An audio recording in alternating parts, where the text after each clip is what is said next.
Ah, bonny Scotland. From historic battles to guard the highlands, to putting on your Scottish finery and dancing to celebrate the win. You could be in Scotland, but journey with us to a place nae so far from home, to Penticton, British Columbia, to experience the wonder a world away, where there are sights and sounds and tastes of Scotland. See the traditional dances of Ireland and Scotland. Hear the skirl of the pipes as they'd echo through the highlands. Taste the finely crafted whiskey known the world over. And feel the thunder of 100 pipers marching past. We'll take you backstage and behind the scenes. Come with us in this series of discoveries to experience the arts. This time we go Scottish country dancing, judge pipe bands at a Highland Games, and discover the role of the drum major in a marching band. Cameron King is an accomplished piper with the Summerland Pipes and Drums. His main instrument is the Great Highland Bagpipes, and recently he's taken on a new challenge to learn to play the Irish or Ilian pipes. The moment I could walk, I had a Highland bagpipe chanter thrust into my hands. I have a strong Scottish background, and the Ilian pipes just came to my knowledge a little more recently than that. I don't have a big background, but it seemed that there was a logical connection between the two instruments, given the Scottish Celtic heritage. So I thought I'd give it a go as well.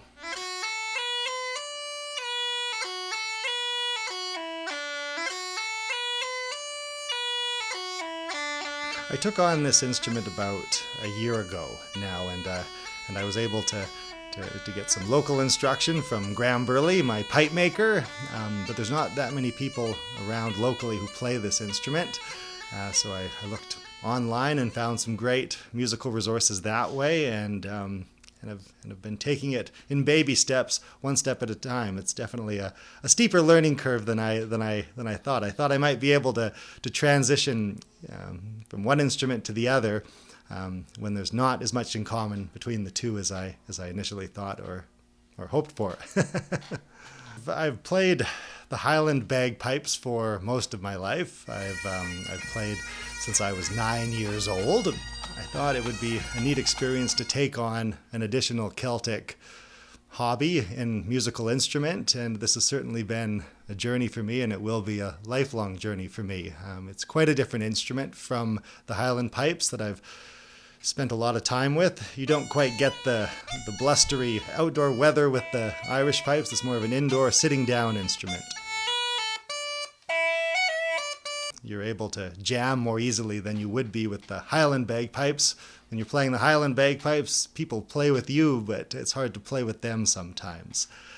So it's really neat in that regard, and the music is more open to improvisation and ornamentation as one wants, and you can get as creative or rigid as you like, which is a very different experience for me.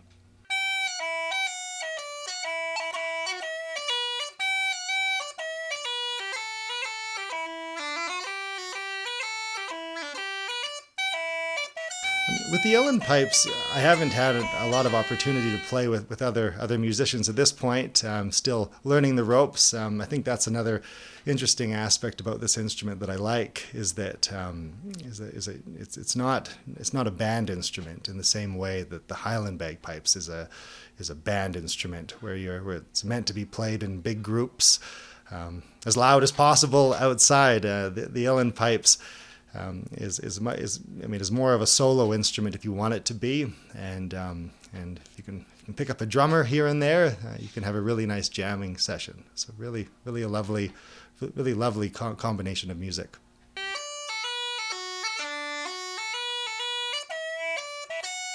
It's not my second nature yet, but I'm learning, and the note structure is entirely different from the Highland pipes. I think that's also something that I didn't quite expect with this instrument. It seems exactly the opposite. You put your fingers on the chanter, expect them to do something else, the way the music is written, but an entirely different sound comes out. So it seems revisiting some of these old tunes that that I've known for years. And it's almost like relearning them all together.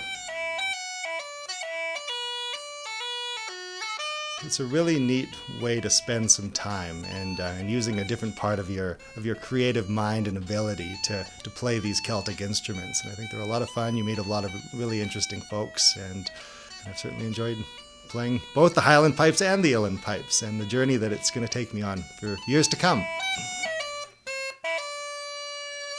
Big face!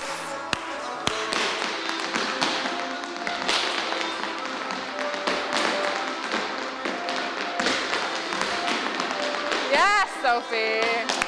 Yeah, we've been putting about half the class into the performance piece because we're still training for our Oireachtas, which is our regionals for Western Canada. So we are putting in a lot of work doing that. Who are you? Yes, sis. Good job.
We'll see more performances by the Castilla Irish dancers later in the show, but first it's off to the Summerland Fall Fair with the Naramata Scottish Country Dancers.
The competition is fierce at the Penticton Scottish Festival, including the judging of the pipe bands.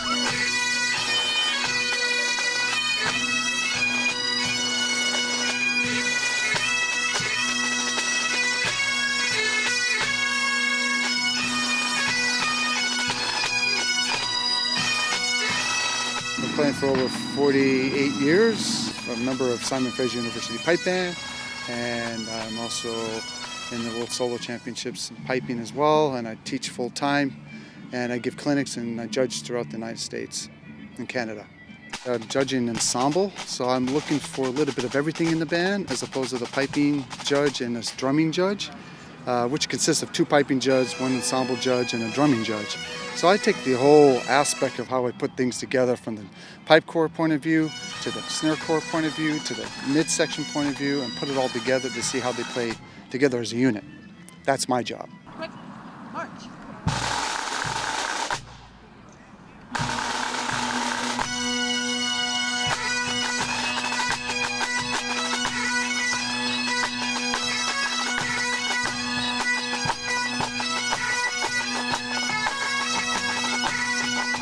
What they do at band practice is slightly different than what they're going to be doing out in the field in the competition. So we try to give them some tidbits of what to do to improve certain areas. You know, obviously we're not going to do everything all at once, but we're going to give them some areas to work on that we felt were very important at that point of their playing to take home and take back to band practice and improve in those areas.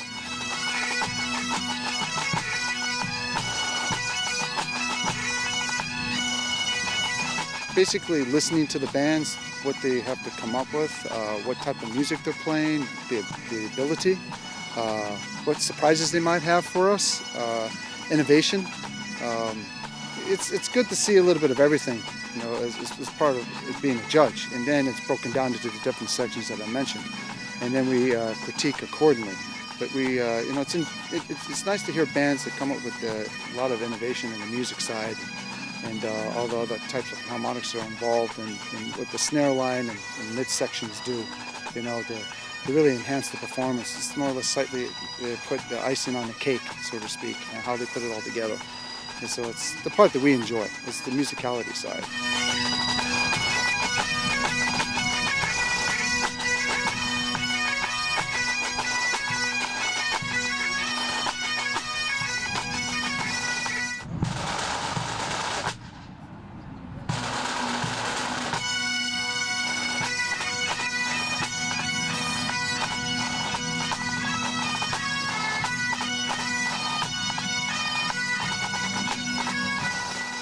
What we try to do is give a positive aspect in how we put everything together, whether it's pipers or drummers, and give them something to work for.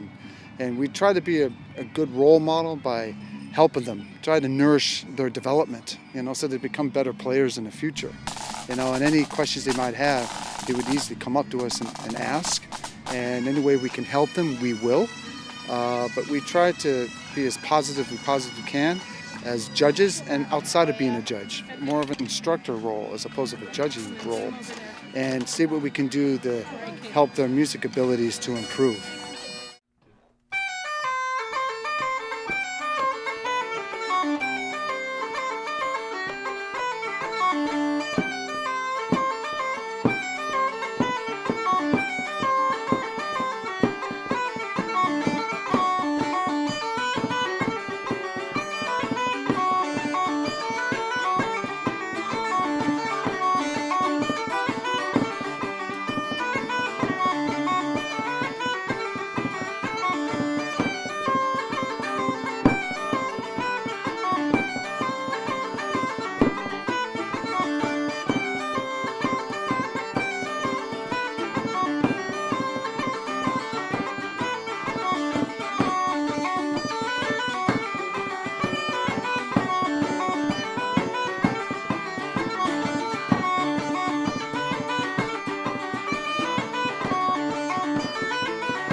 1, 8. So Ayla walked back. 3, 2, 3, and 4, 2, 3, and 1, 2, switch, step up, hop down, hop 1, hop around, and point, 7, 2, 3, and 8, 2, 3, and 1, 2, 3, 4, 5. A little kiss.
It's called St. Patrick's Day, the one that I did, and it's a traditional dance. I did the Molyneux version, which is just like a fancier version, it's an older version, versus the traditional St. Patrick's Day, which has been simplified so that younger students can learn it, and it's easier to dance, but I did like more advanced one, which is still traditional, but I just prefer it because it's a little bit more fun.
King of the Fairies, which is what Sophie danced, the music, they date it back to the 1700s. And then there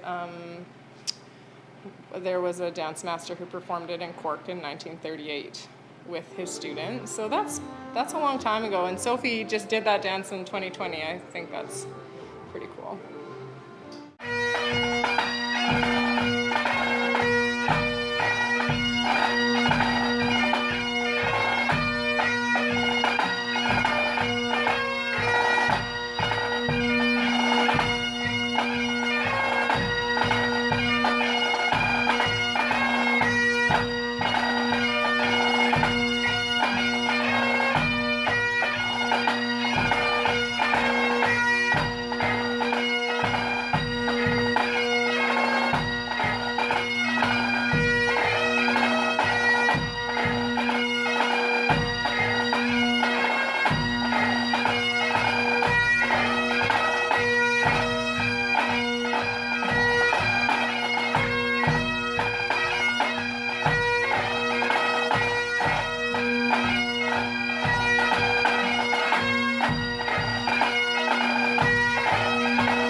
I spent 12 years at the Canadian Scottish Regiment. I have my Canadian decoration, which is the one on the left for 12 years service. I spent 6 months in Cyprus in 1988 as a UN peacekeeper. I'm on my 26th year of being a member of this pipe band society. Pretty much I was recruited right away to be the drum major. So yeah, I've been at it for a while. The drum major is the conductor of the band. Music has already been in place already, and that's usually organized by the pipes major himself and the pipe sergeant and the drum sergeant. Drum major is a guy that leads in parades and ceremonial events, leads the band. There's situations where verbal commands can't be used, so that's why the drum major uses his mace for wheels and cutting off and counter marches and such. And the mace is a tool in conveying direction for the organization and helps them keep in line. Your first command has got to be strong so that people know that you are in charge and you are giving them some direction. Attention! And you don't want to catch them off guard. So the first command, band, is simply that, is to get their attention. Then they're expecting something. They know usually what it's going to be. And yes, I am checking out the pipe major to see what timing he wants to start this piece at, and I'm counting the time with him. And he's giving me the indication about how fast he wants to play it, and I will call it out, as in drums by the right, quick march, boom, boom, boom. So that is how I set the time. Great Hill, battle's over! By the right, quick march!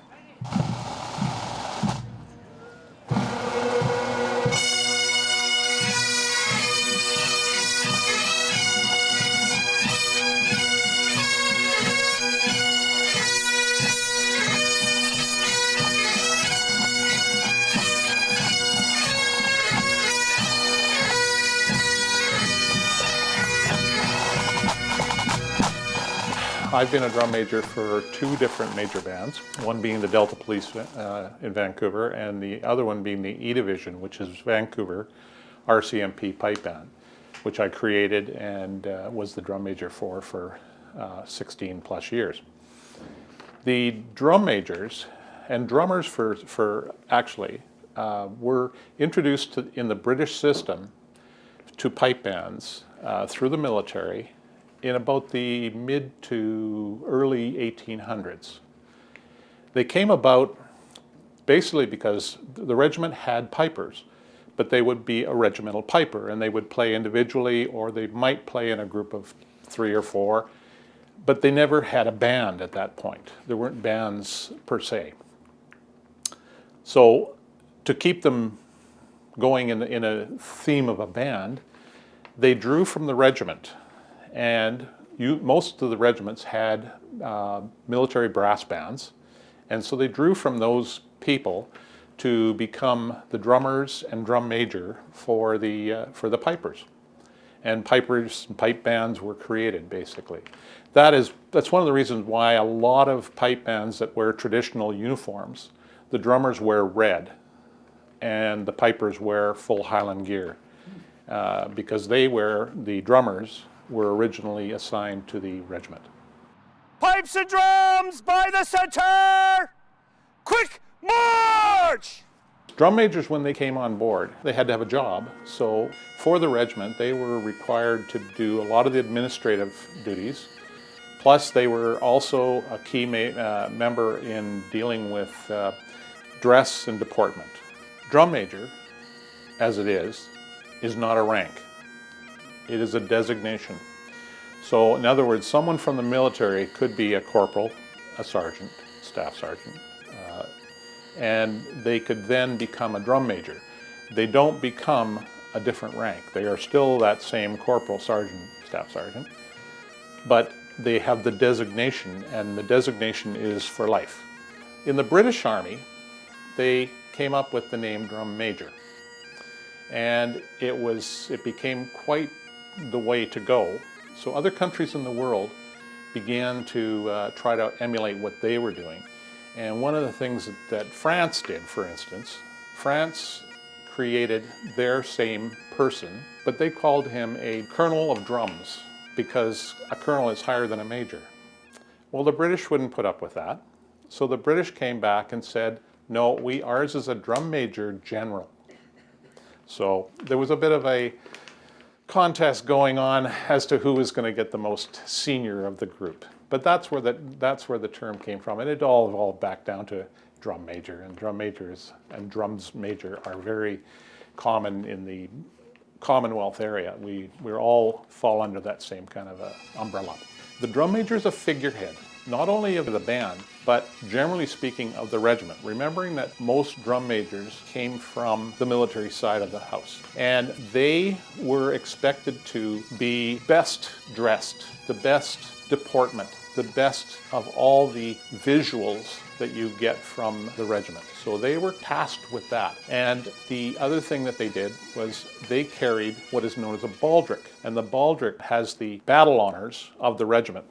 This happens to be the baldric of the RCMP, and we were involved in 5 different battles, and we are recognized for them.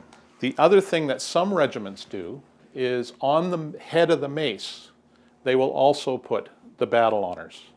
But it's become financially prohibitive to do that now. So you find that it's mainly done by regiments with any kind of money background.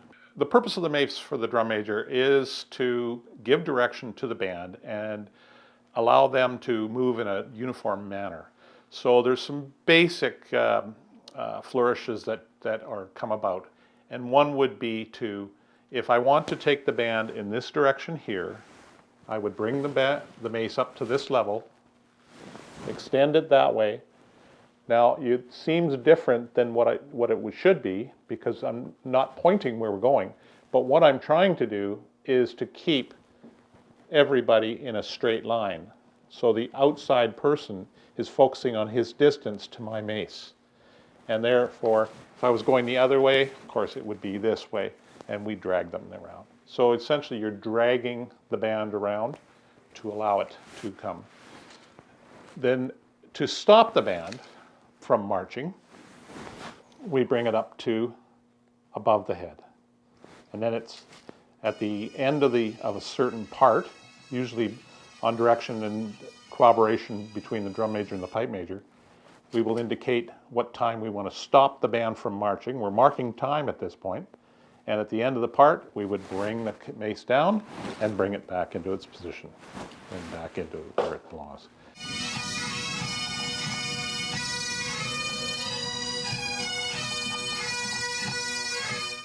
Then to stop the band from playing, the physical act of playing, it would go from here to here to here. And if a drum major is on the ball, and should be, he is giving the timing for the double beats by doing a jerk of the drum. And they would know then that that is the end of the part. At the end of the part, brings back to the normal, drops it down, back into the position.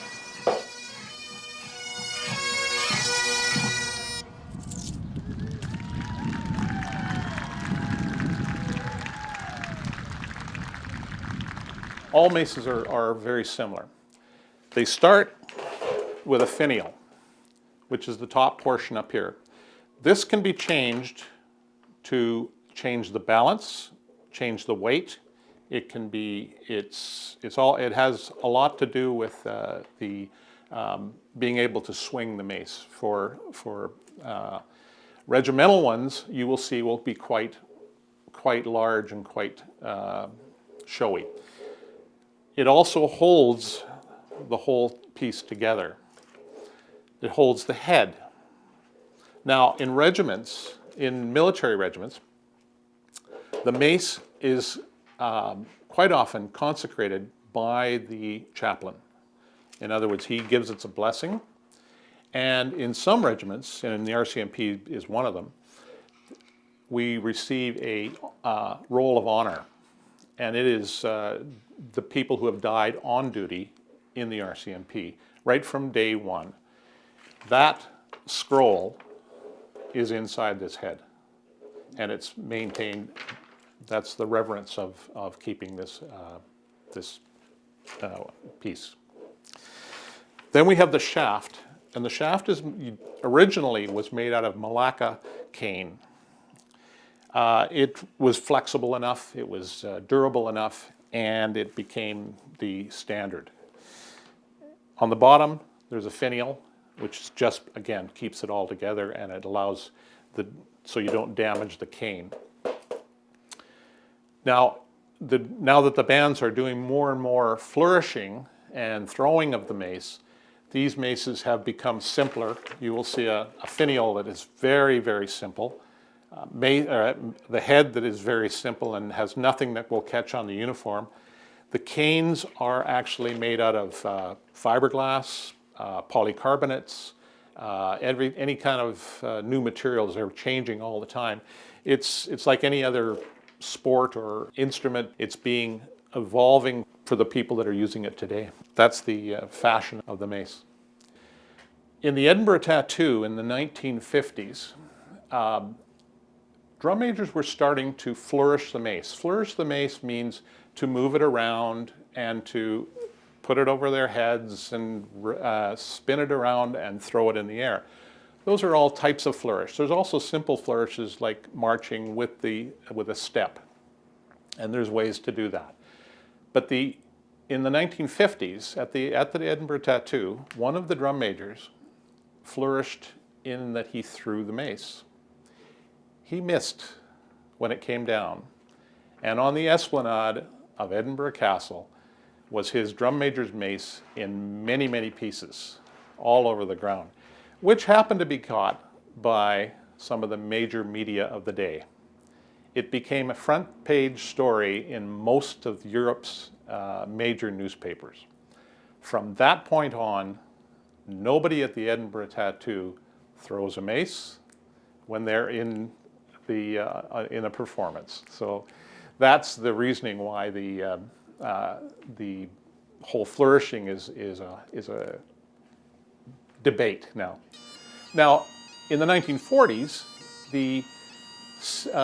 what they call civilian bands or territorial bands, which we in Canada see as reserve units, they started to include drum majors. Those drum majors were not held to the regulations that were designated by the military. And so therefore, flourishing became much more prevalent and has evolved into a contest in itself. It's a lot of the civilian bands, they compete worldwide in a drum majors competition where a band will play as the guest band, and the drum majors will basically march up and show their flourishes. At the end of the day, somebody wins and somebody loses. So that's how the whole idea of flourishing came about. And the military is still very pomp and ceremony. The civilian side is very much flamboyant and much more flashy. What we get is just a lot of thank yous and a lot of appreciation and just making people very happy and you know, bringing back some of our heritage, and a lot of this is lost in the younger people, and a lot of the Older generations really respect it and they love it. The drum major is supposed to be the most dignified person on the parade, and he or she is to personify what is the best of the best in as far as dress and deportment and things along that lines. So they go to great lengths to try to hold that status. I'm very proud to be a part of the Kelowna Pipe Band Society, and very proud to be part of the nucleus that is of the pipe bands that are here in the Okanagan. I've made many friends and I've created many memories, and I'm just proud to be a part of it. I've done many tattoos around well, Halifax Tattoo I've done 3 times. Edinburgh I played at once, and we were a guest band for a second time. Those have been truly the highlights of my playing career. Playing drum major for a mass band of over 120 pipers and drummers, playing Scotland the Brave here in Kelowna about 8 years ago, celebrating the 100th anniversary of Kelowna, I believe it was. Yeah, leading that huge band down the road, it's just absolutely incredible. And I had an opportunity in Nelson just this last year to do the same thing for their 100th anniversary, and it's just absolutely incredible. There's such a strong culture here with the past families that have created pipe bands. Even as a small child, I came up here to compete as a drummer with the band I played with as a child, and all through my career, we kept coming back to Penticton. So to be part of that and to be able to lead the mass bands out onto the field was a very big highlight for me. It's an incredible community for Celtic involvement. We were totally part of the reason why we've eventually moved here. This is an incredible highlight in my whole career. I left the military, being a soldier in the Canadian Scottish Regiment, following the pipe band. And here I am now in my retirement leading the pipe bands and leading parades. It's a huge accomplishment for me. Very proud to be in this situation. Very proud to be a member of such a group of people that are really tight-knit. There's a family of pipers and drummers throughout the world. No matter where you go, you feel welcomed. The most impressive day I ever had was on 2 separate occasions in the Edinburgh Tattoo, marching out through the front gates, and there's 5 drum majors walking across the bridge, and we're the first ones walking onto the Esplanade, and it's probably the most, if my chest swelled anymore, there'd be no buttons left. They were so impressive and very, a highlight of my life, my career.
It is a worldwide community, and it's run by the Royal Scottish Country Dance Society. So there were 2 ladies, Jean Milligan and Isabel Stewart, who realized that this dancing was sort of floating by the wayside.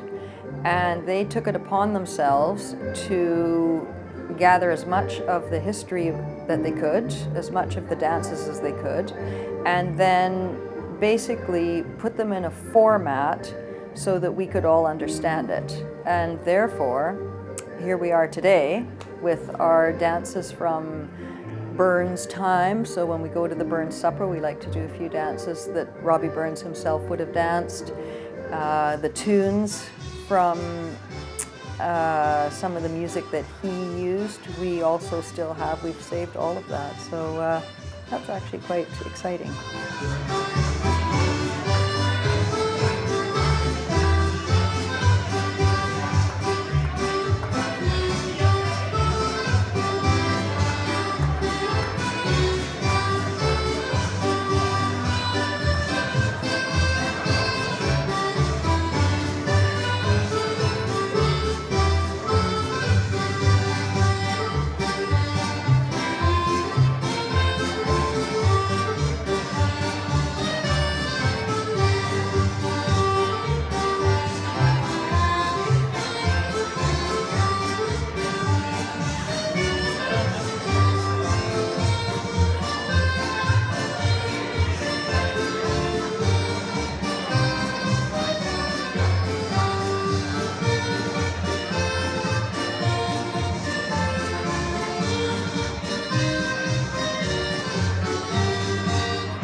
If you've only experienced like ballroom dancing where you typically stay with the same partner, part of the etiquette of this social dancing is that you kind of dance with a different person every dance.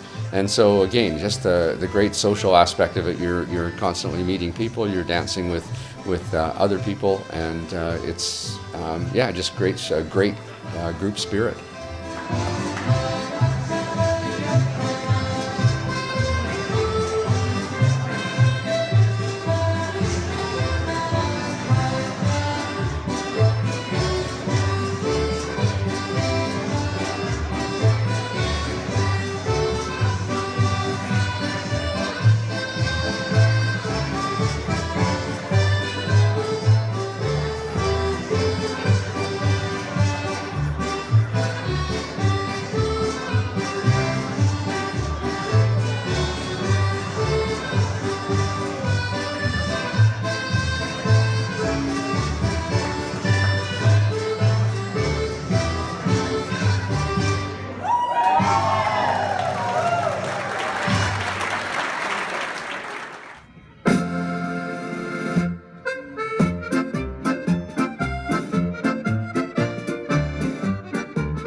next episode, the South Okanagan Whiskey Tasting Society leads a workshop, and we discover the subtle differences in this water of life.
Ladies and gentlemen, the Naramata Scottish Country Dancers.